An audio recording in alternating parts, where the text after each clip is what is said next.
فاش واحد الانسان هو يختار انه يخرج من حياتك بدون سبب، بلا ما دير له انت حتى شي حاجه، فانت غير مجبر انك تبقى تابعه، انت غير مجبر انك تبقى غادي وكتجري موراه، لانه بهذه الطريقه هذه غيزيد هو يتهرب، غادي يزيد يهرب منك،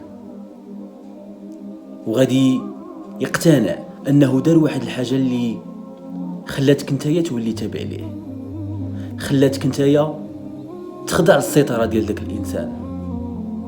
غادي يقتنع مزيان انه ولا هو اللي كيتحكم في الامور اللي بينك وبينه، وهذا خطأ كبير.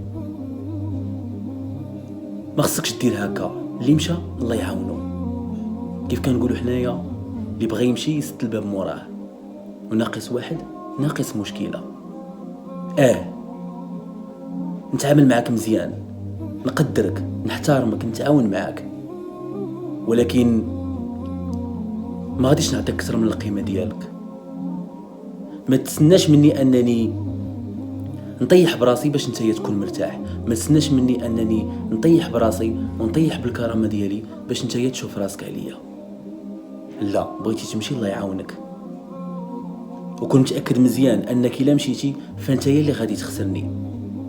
كون متاكد مزيان وكون على يقين انك الا مشيتي فما بقى لك ما ترجع.